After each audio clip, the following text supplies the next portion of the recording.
Hello children. In this lesson, we are going to discuss about the second episode of the grade 9 geography, landscape of Sri Lanka. Again, you are welcome to the self-learning tool channel.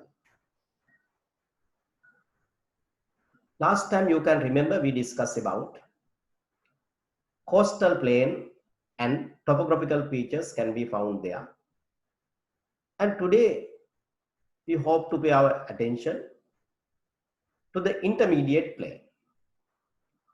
Now you know that intermediate plain is located between coastal plain and central hills.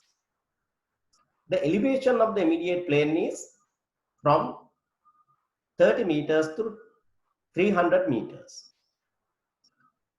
Now we see what are the topographical features can be found there and importance of them. Now when you pay your attention to the first point, you see that the intermediate plain of Sri Lanka is located between the coastal plain and the central hills. Now that knowledge is with you, you aware of that, the location of the intermediate plain. The elevation of the intermediate plain, as I mentioned earlier, is from 30 meters to 300 meters. When you look at the map, you find that this land area spreads between 30 meters contour line to 300 meters contour line. Therefore, when you look at the map, when you study the map, you can find, you can identify the distribution of immediate plain.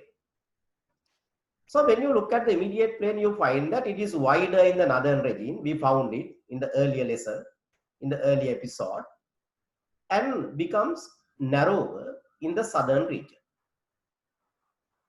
The main physical features dominant means main, in the intermediate plain are flatlands. Flatlands are the most prominent as well as dominant physical feature can be found in the intermediate plain. Floodplains, residual hills, undulating lands, and rivers and river valleys are the main physical features can be found in the intermediate plain. Now you have the idea about the location of the intermediate plain, because even in the early episode we discussed about that one. Today we mainly focus our attention to the main physical features. Now you look at the fourth point here.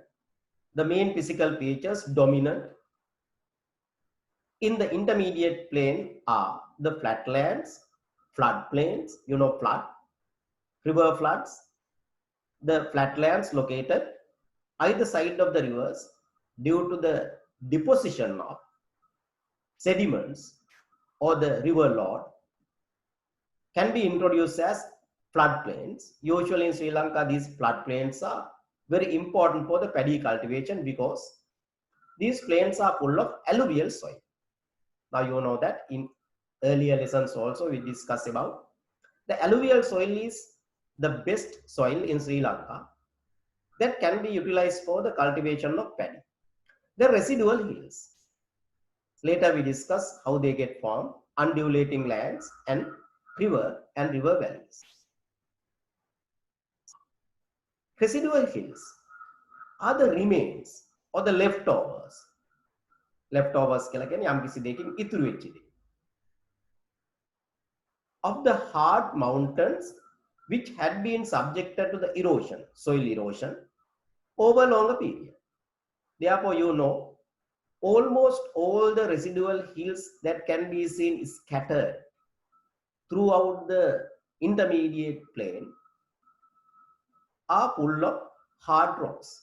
Usually their hilltops consist of hard rocks. If you go to Dibulagal, Damul, then Anuradhapura area, most sacred hill, Mihintalawa. Then when you come to Kurunagal, then Vadahitikan. Like that, lot of examples can be found for the residual hills. In this point also given something Katharagama, Mihintale, Dambulla, Sigiriya, Kritigala, Govindahela are some examples you can answer in your papers. These places as examples for residual hills. Now I think you are aware of how they get formed. The hills which had been subjected to the soil erosion over a longer period, all the soil parts over the slopes had been eroded and they are deposited at the base level or the mountain beds. Now they can be seen rising over the flatlands with hard rocks on the hilltops. Then Katharagama, Mihintale, Dambulla, when you go to that places, this feature can be found easily.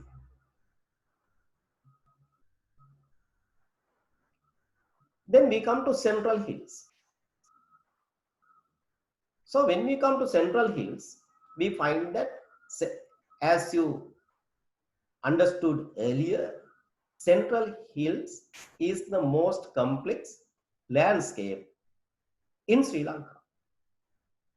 It is mainly due to the central hills consist of a large number of physical features specially created due to the elevation of the lands or the topographical features, or another term can be used as relief features. So when you come to central hills, we find that all the lands belong to the central hills rising above 300 meters contour line. In this point, you read the land area located above 300 meters above the sea level, that means mean sea level, belong to the central hills of Sri Lanka. Why that area is called central hills? In early episode I explained to you, therefore you recollect it now. You keep in mind throughout the lessons the definitions as well as the meaning of these places. This region is more complex relief zone than the other relief zones when we compare the central hills with other two. Other two means, you know, intermediate plain and coastal plain. When the central hills is compared with that two, it is far more complex than other two. The dominant relief feature is the location of several mountain ranges. They are not mountains, actually they are mountain ranges. Mountain ranges means mountains are linked together, creating ranges, they are called mountain ranges. So associated with mountain ranges, a large number of other relief features also can be found, especially slopes, plateaus, valleys, like that. So that is why this point says the dominant relief feature is the location of several mountain ranges with other relief features associated with mountains. There are 4 mountain ranges in the central hills with higher mountain peaks. You know that. The major mountain ranges in the central hills are set into the shape of an anchor. When you go to the map of central hills, you can see it clearly. Now here you find that the major 4 mountain ranges. 1. Samanala mountain range, it is more sacred because annually large number of devotees climb it to worship the sacred footprint of Lord Buddha. Second one, Namanukula mountain range. Third one, Pidurutalagala, Kirigalpotha mountain range. You know that Pidurutalagala is the highest as well as longest mountain range. Next one, Knuckles mountain range.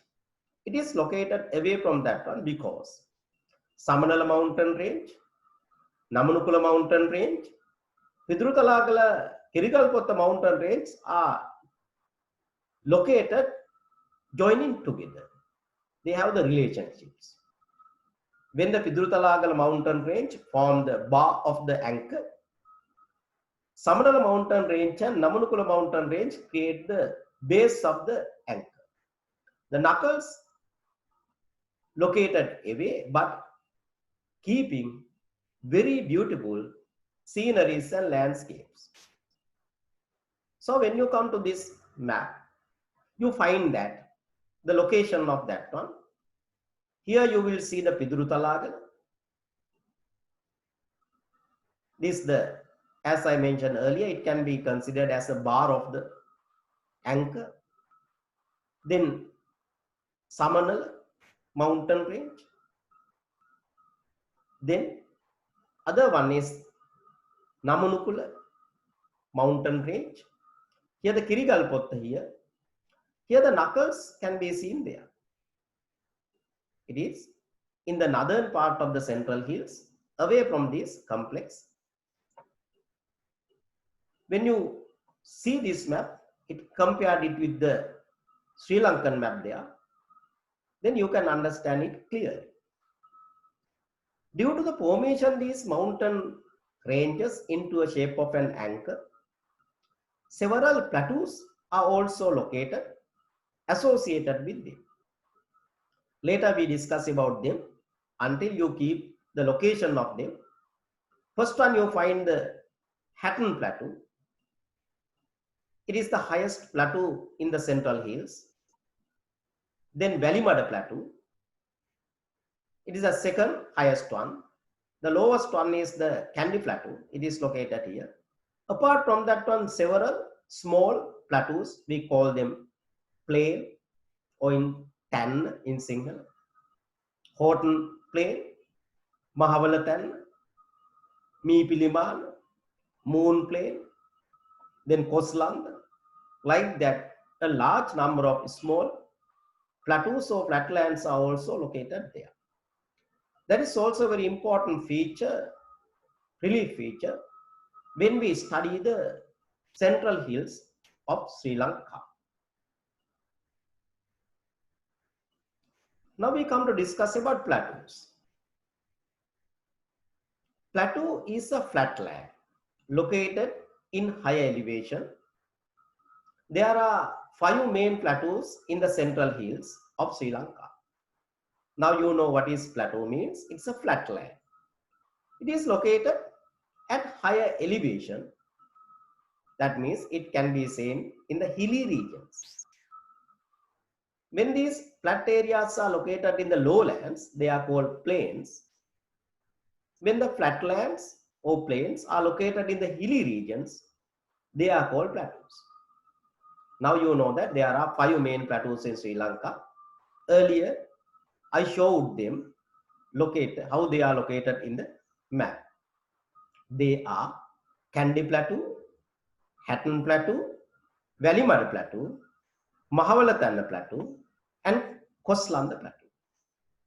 They are the major plateaus. You will have to find the location, and sometimes in your paper, you may ask to mark and name the location of these plateaus.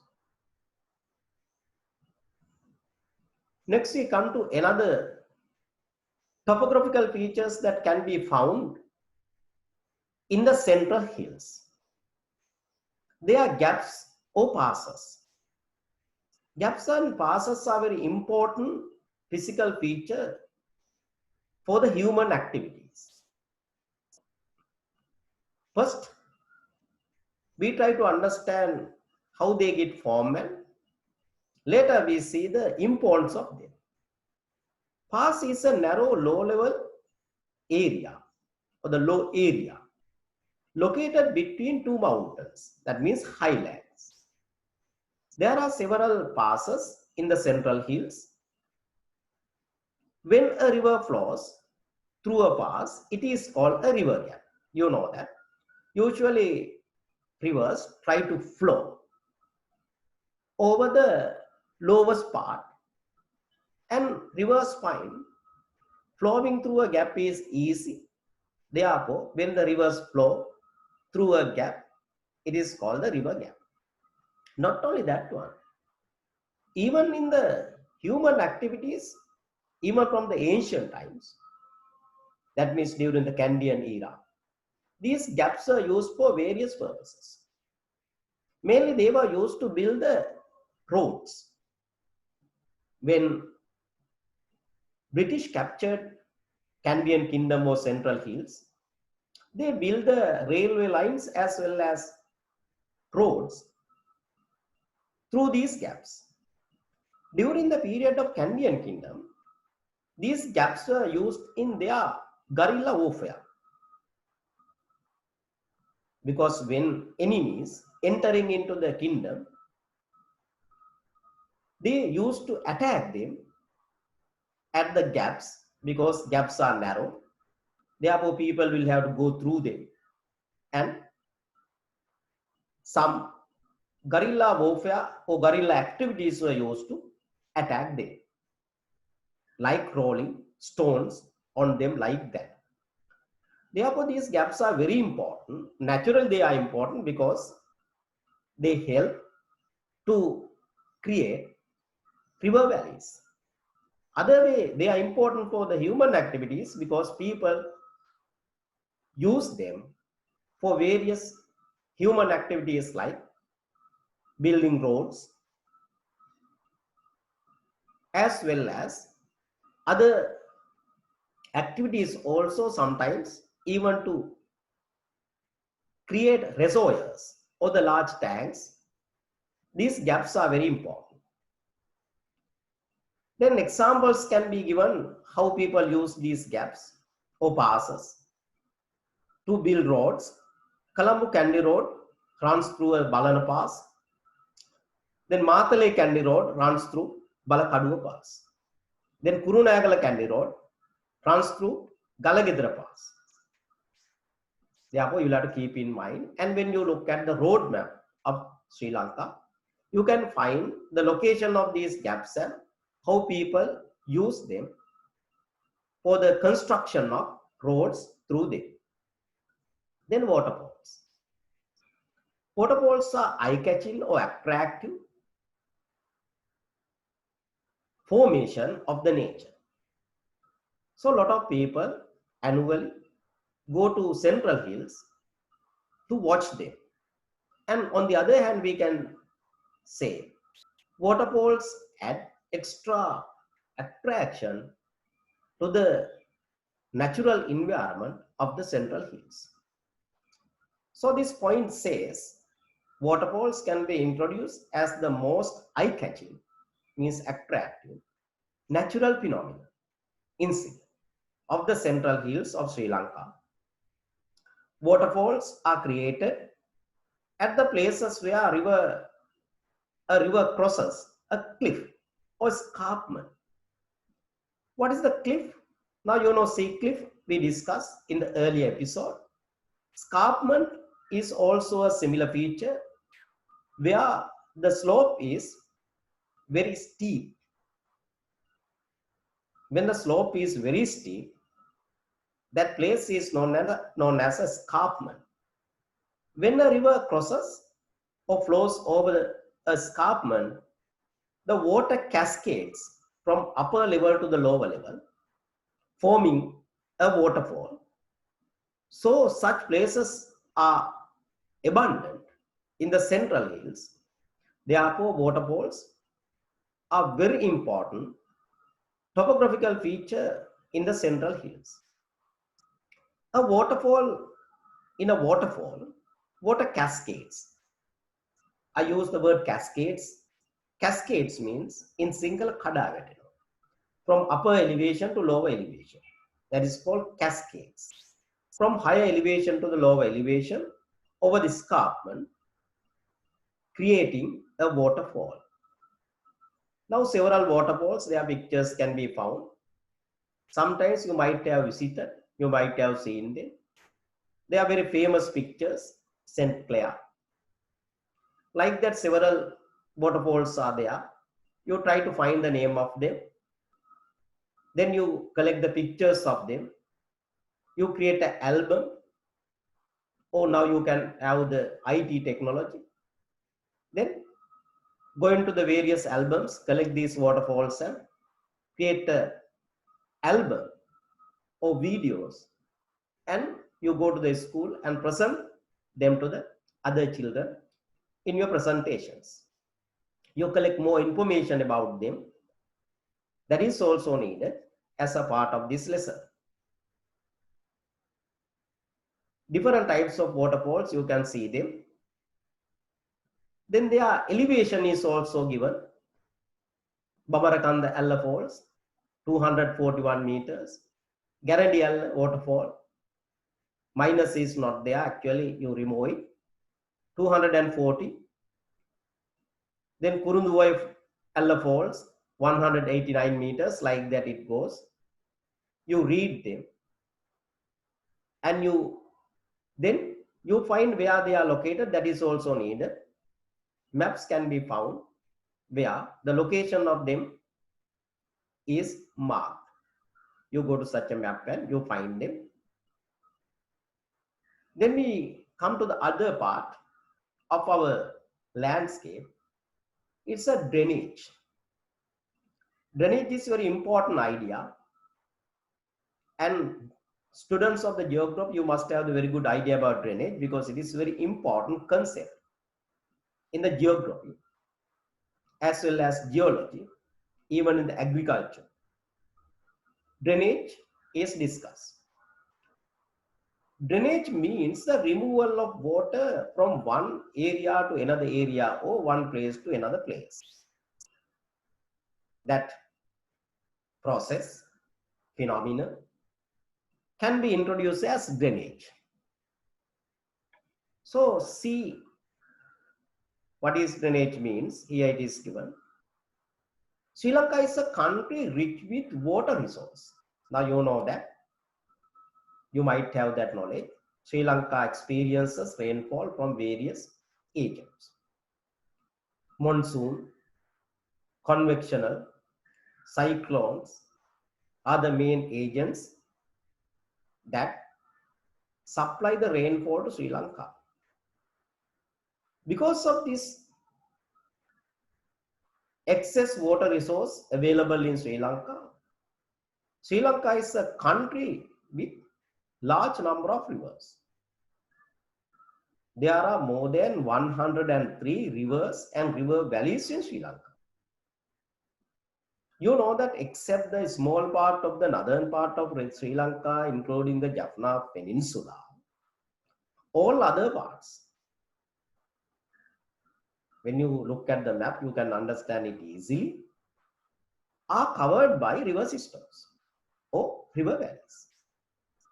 That is why actually from the ancient time, our people focus attention on the agriculture, because any part of Sri Lanka can be utilized for different types of crop cultivations.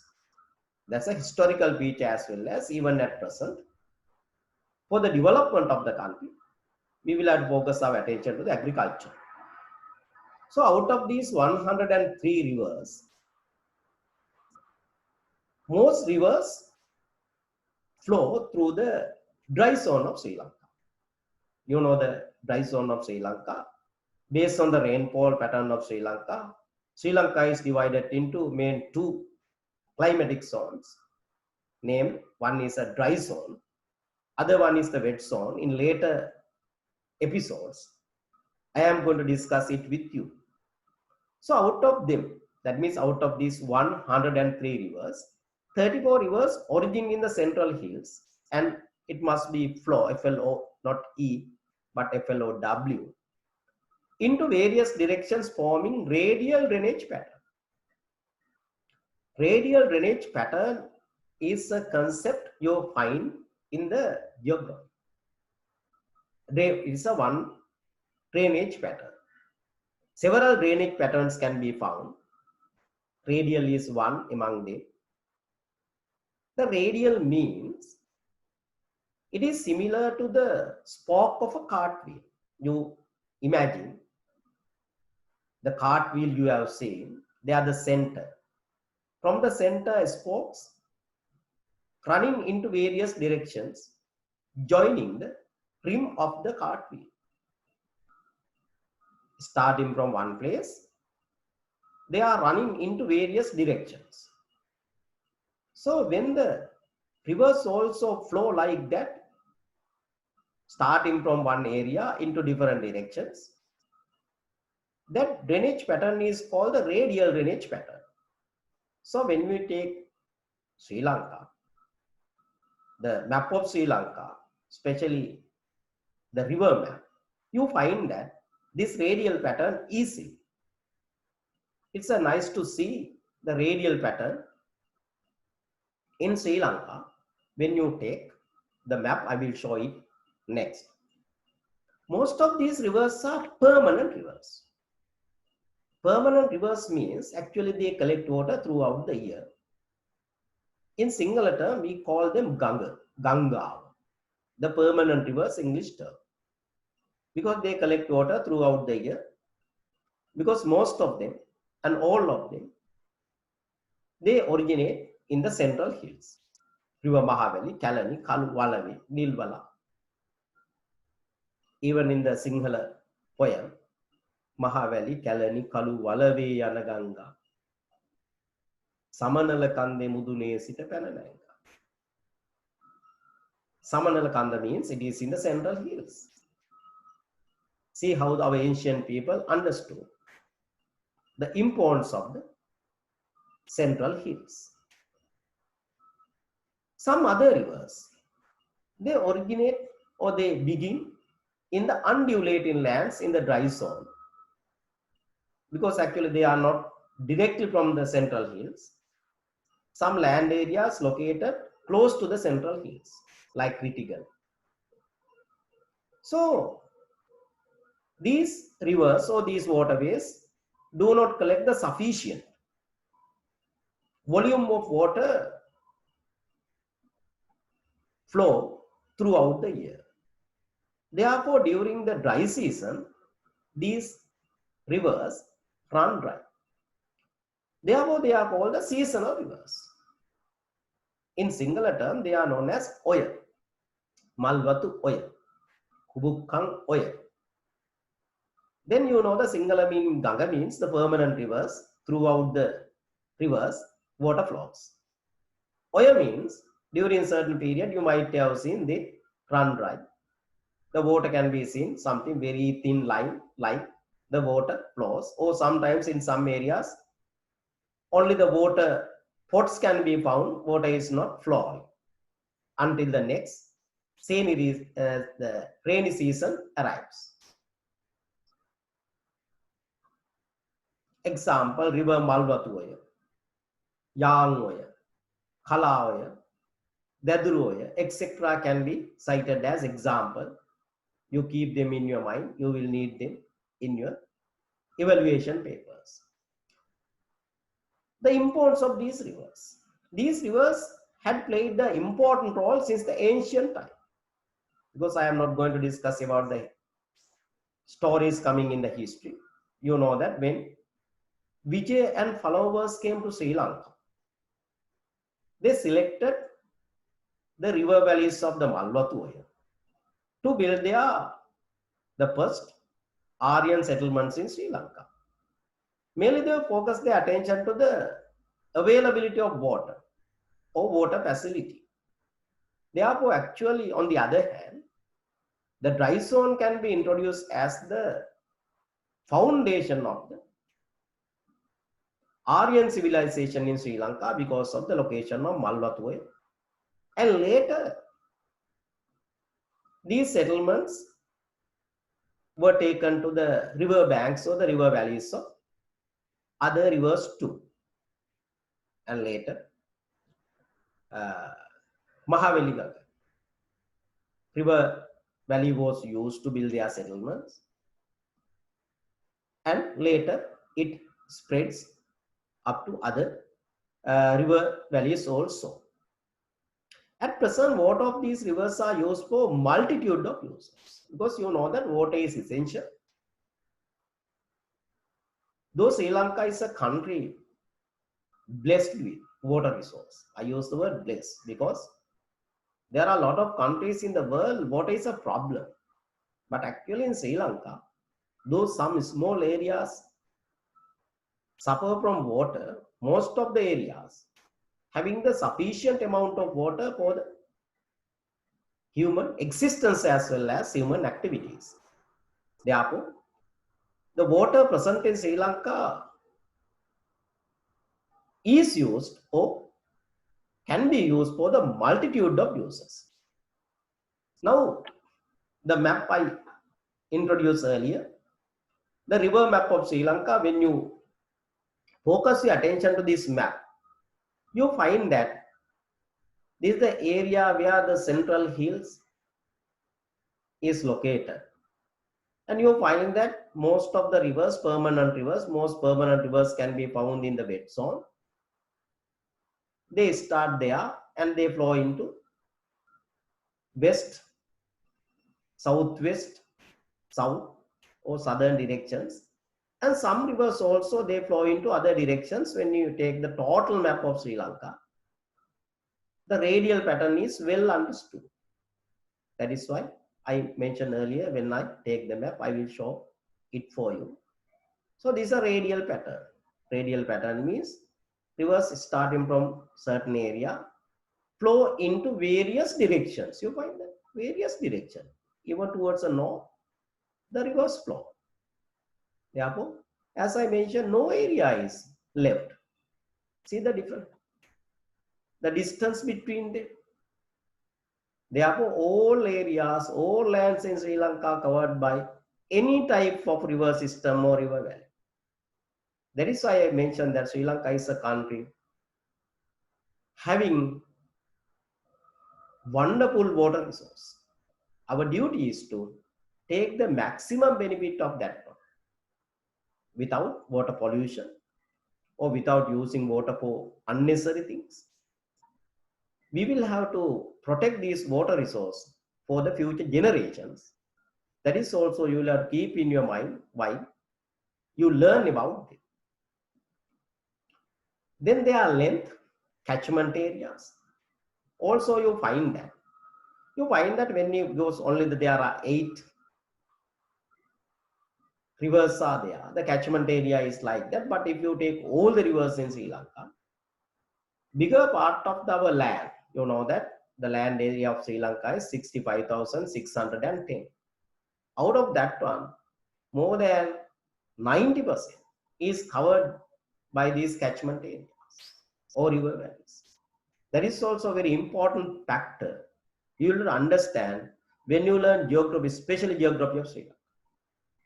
You will have to keep in mind, therefore, you will have to pay your attention to protect these water resources.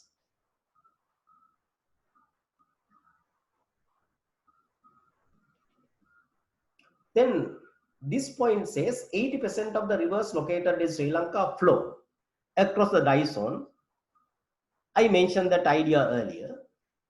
Mahavel is the longest as well as largest river basin. Because you know that at present the water of the river Mahavali is used for the various purposes, especially for the agricultural activities.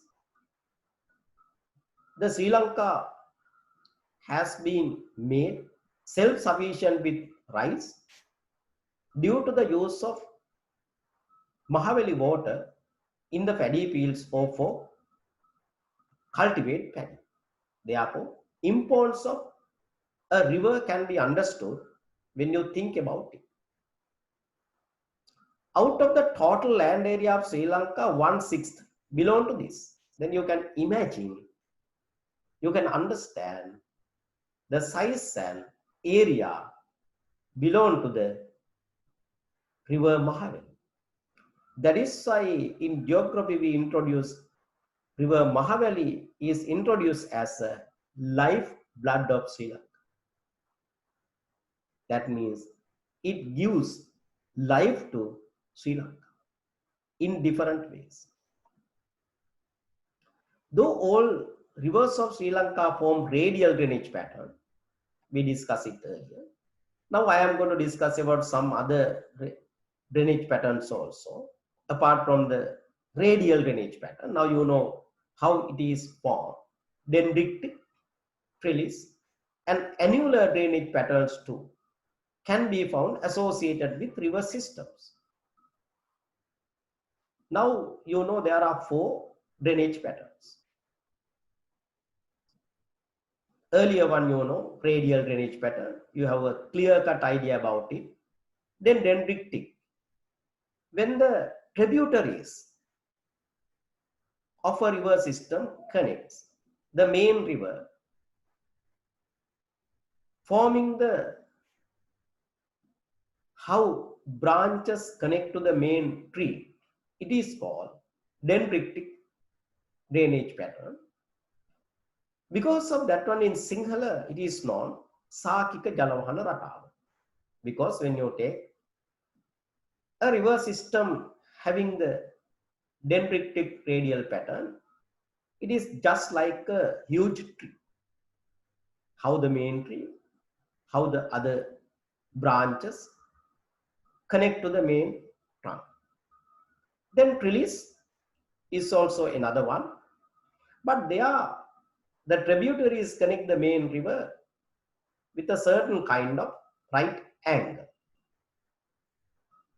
So when you go to some upper parts of the Kalani, Kalu rivers, this trellis drainage pattern can be found in that areas.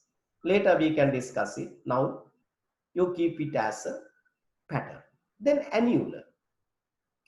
Annular is the main river flowing around a hill or mountain area and collects the tributaries. That is called annular drainage pattern.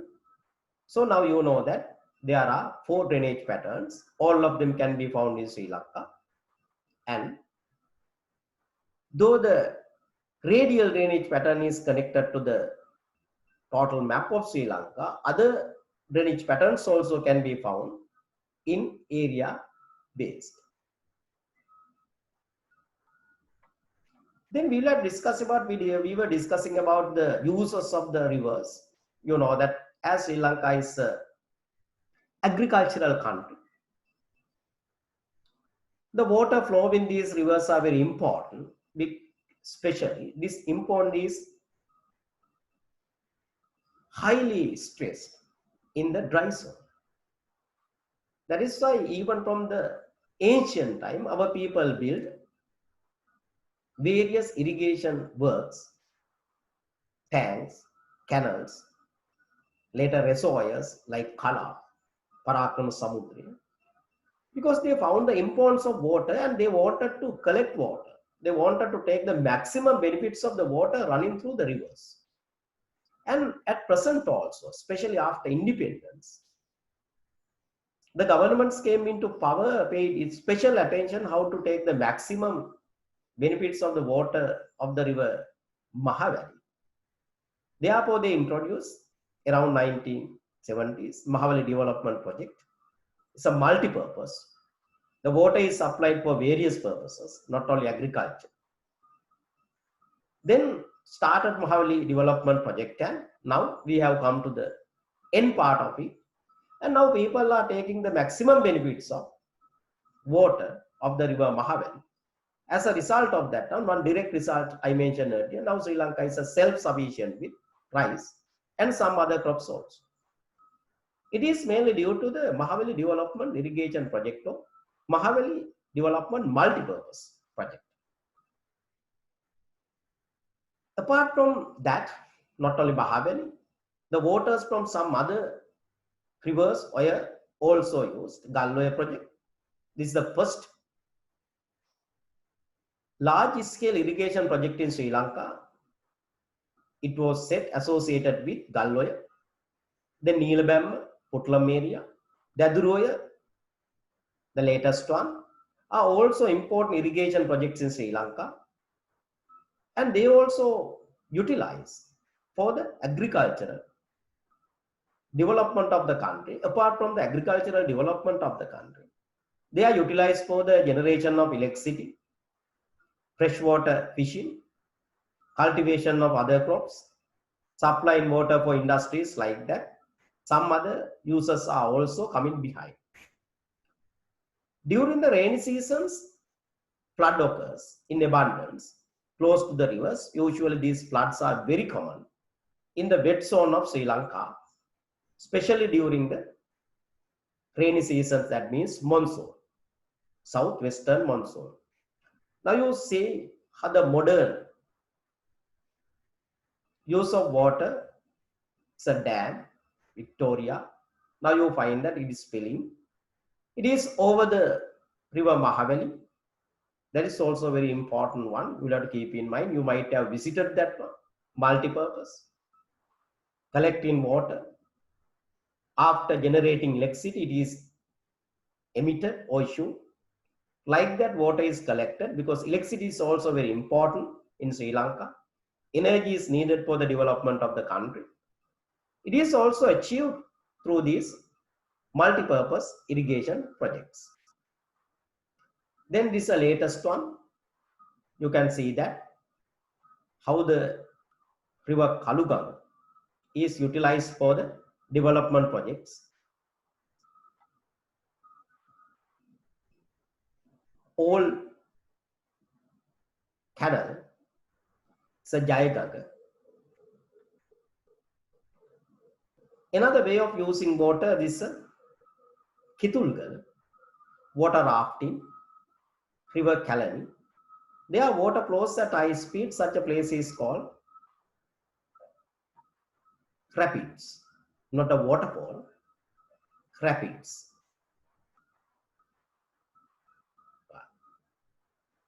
With that one, I conclude the today lesson. Episode 1, we discuss about coastal plain and their physical features. Now we discuss about in episode 2, the intermediate plain as well as central hills. Apart from that, we focus our attention to the drainage patterns. The next part we are going to discuss in the episode 3. So if you find any problems, questions, places where you cannot understand, because we discuss them not in great details within the framework of the syllabus and the textbook. Therefore, some areas you find lack of information. If you want to learn, if you are highly interested, you can go to various resources available, and through them you can collect more ideas about that. And next part of the syllabus, I hope to discuss in the episode 3. Those who like that one, you subscribe it. It is good to maintain our channel.